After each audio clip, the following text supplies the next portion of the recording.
बड'लेण्ड मुलुगसोलोंसालिनि जिस्निथि जि annual conference आरो freshers day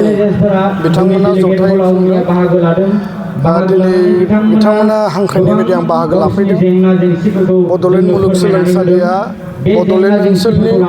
आरो वेस्टार्न आसामनि मोनसे प्रिमियार लिडिं इनस्टिट्यूट आरो बेयाव आङो रेजिस्ट्रार बिथांनियाव सोंनाय बायदिब्ला बिथाङा मिथिहोदों जे 2011 फरायसा फरायसुलिया आथिखालाव फरायगासिनो दङ आरो देग्लाय 1000निबो बारा निउ स्टुडेन्टफ्रा बेयाव एडमिशन लादों। दा बे गासै बिथिंखौबो नोजोर होनानै जोंनि जि इनिशिएटिभ दुलाराय बर' फरायसा आफादा फरायसा आफाद हिसाबै बे इनस्टिटिउसनखौ जिहेतु बेयो आन्दलननि सोमावसारनायनि बिनिमयाव एकर्डनि उनाव गायसनजानाय मोनसे इनस्टिटिउट आरो बेखौ जोङो साबना हामना खालामनानै जौसिन मासियाव बोरै लांनो हायो आरो बिनि थाखाय स्टेट गभर्नमेन्ट काउन्सिल गभर्नमेन्ट आरो UGC बा मिनिस्ट्रि अफ एजुकेशन भारत सरकारनिफ्राय जिखिनि अनसुंथाइ बेयाव नाक एसेसमेन्टनि गेजेरजों जि मोनसे स्टेटास मोननांगौ बे गासैखौबो जि क्राइटेरिया दङ बेखौ जोङो मोनफुंनायनि बेलायाव दुलाराय बर' फरायसा आफादा मदद होबोदों। फारसेथिं फरायसा फरायसुलिनि जि मोनसे पारफरमेन्स बिथांमोननि क्लास रिजाल्ट आरो टाइमलि माने जिखिनि गासैबो बेबस्थाफ्रा जि जानांगौ जि समाव जि लेप्सेस नुदों जि समाव जि क्राइसिस नुदों साननैसो बोसोरनि सिगां इउनिभार्सिटिनि भाइस चेन्सेलरनि मोनसे कनफ्लिक्ट बितर्क फैदोंमोन बेयाव जोङो रल लादों जाहाथे सासे मानसिनि थाखाय इउनिभार्सिटिनि परिबेसा गाज्रि जाया। बे इउनिभार्सिटिया जोंनि फंबाय बिनानाव जोंनि फिसा फिसौ बेयाव फरायो आरो बेजों जोंहा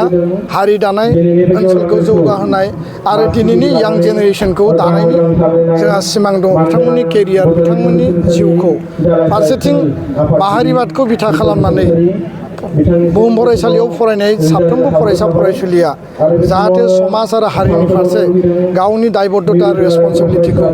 जेब्लाबो गोसो होनानै खामानि मावो बिनि थाखाय जों आपिल खालामदों आरो बिथांमोनानो लिडारशिप लानांगोन। इउनिभार्सिटि कमिटि एबसुआव बिथांमोना दायित्व लानांगोन बिबान लानांगोन। इउनिभार्सिटि इउनिट कमिटि एबसुआ बिथांमोननि सम्पद आरो बेयो बिथांमोननि थाखायनो बिथांमोननि गासै बिथिंनि जेंना जेंसि आरो हारियाव लिडारशिप होनांगौनि थाखाय आरो गावनि जिखिनि क्वालिटि आरो बिहेभियारखौ मोजां खालामनांगौनि थाखाय बिथांमोना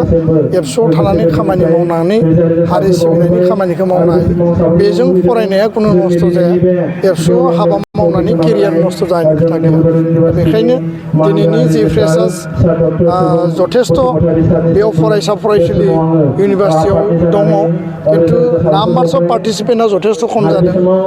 आरो आं बेखौनो कुइसन खालामदों जे दिनै इउनिभार्सिटिया एबसु इउनिट कमिटिनि फ्रेशार्स आरो एनुवेल कनफारेन्सनि थाखाय हलिडे घोषणा होदों। हलिडेनि मिनिङा बे नङा जे नोङो गावबा गाव न'आव थागोन गावबा गाव हस्टेलाव थागोन। लेट आस काम टु नो माने बेयाव मा हाबाफारि जादों what activities are going on here what is the aims and अबजेक्टिव्स of द एबसु एन्ड व्हाट इज द भिजन एन्ड मिशन अफ द एबसु। खिन्थु दिनै नेसनेल इन्टारनेसनेल लेभेलाव गोबां अर्गेनाइजेसना जोंखौ प्रेज खालामो बाख्नायो गोबाङा नायनो फैयो गोबाङा एबसु मुभमेन्ट बड'लेण्ड सेपारेट स्टेट मुभमेन्टनि सायाव PhD लानानै डिग्रि हल्डार जाबाय। खिन्थु दिनैबो जोंनि माखासे यां जेनेरेसननियाव मिसकनसेपसन मिसआन्डारस्टेन्डिंआ दाबो दङ। आं खावलायगोन जे बे फरायसा फरायसुलिया इयुनाव थांनानै एबसुखौ नागिरफिनो बबेबा कलेज इउनिभार्सिटियाव खामानि मावनानै बिथांमोना एबसुखौ नागिरफिनो ससाइटि नागिरो आइडेन्टिटि नागिरो डिगनिटि मान मर्यादा नागिरो एडमिसननि टाइमाव रिफारेन्स रिकमेन्डेसन नागिरो। आंहा बेयाव खुनु रावनिबो सायाव गाज्रि मोननाय गैया आक्षेप गैया खिन्थु जोङो बयबो रेसपन्सिबोल फरायसा फरायसुलि हिसाबै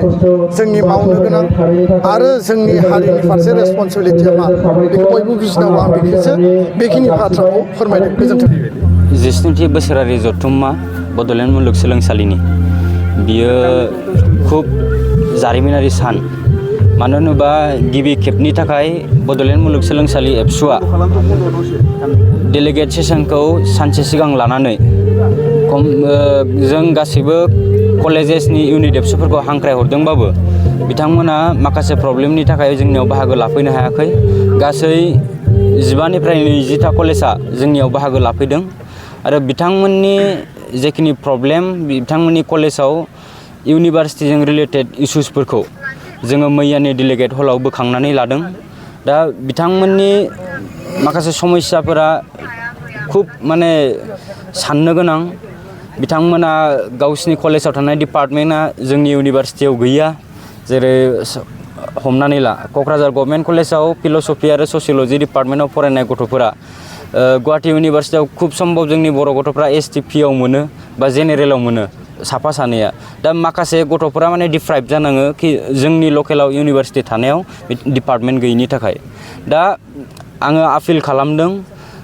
इउनिभार्सिटिखौबो आरो जोंनि गभर्नमेन्ट अफ आसामखौबो मा डिपार्टमेन्ट नांगौ जिहेतु 17टा डिपार्टमेन्टजों मोनसे इउनिभार्सिटि जों जेरावबो नुफेराखै खालि जोंनि जायगायावल' जों नुफेरदों दा बेखायनो दस्रा इउनिभार्सिटिया खमसे खम 40 आरो 42टा डिपार्टमेन्टखौ लानानै सोलियो थिग जोंबो डिमान्ड खालामहरदों दिनै government of Assam education minister बिथांनिसिम आरो जोंनि एडमिनिस्ट्रेसनखौबो जोङो खावलायदों जोंनोबो खमसे खम जाखिनि आद्रा थानाय डिपार्टमेन्टफोर दङ जोङो बेखौ दाबि दैखांहरदों जोंनि मैया डेलिगेट सेसननि हलजों आरो बिथांमोननि माखासे इशुसफोरखौ लानानै जोङो इउनिभार्सिटि रिलेटेड इशुफोरखौ लानानै इउनिभार्सिटियाव जों खुब खम समनि गेजेरावनो सावरायगोन आरो बे सावरायनायजों बिथांमोननि प्रब्लेम्सफोरखौ जोङो माने गोजान खालामगोन जोंहा फोथायनाय दङ दा दिनै जोंनि हाबाफारिया गाजा गोमजायैनो जोबनानै थांबाय खुब क'क्राझार आरो चिरां बाक्सा उदालगुरिसिमनि जोंनि फरायसा बिथांमोना जोंनि बोसोरारि जथुम्मायाव बाहागो लाफैदों जोबोर मोजां मोनसे प्रेजेन्सआव जोंनि हाबाफारिया दिनै डेलिगेट सेसना मोजाङै मोजां जोबनानै थांबाय आङो साफ्रोमबो जोंनियाव बाहागो लाफैगिरि बिथांमोननिसिम आङो साबायखर बावहरो आरो बे हाबाफारिखौ सारा बुहुमाव फोसावनो थाखाय सारा बर'फोरनि गेजेराव फोसावनो थाखाय फैनाय खौरांगिरि बड'लेण्ड रादाब बड'लेण्ड बुब्लि आरो राइजिं बड'लेण्ड बिथांमोननिसिम खौरांखौ लांफैनायनि थाखाय आङो साबायखर बावो जोंनि अर्गानाइजिं कमिटिनिफ्राय जानानै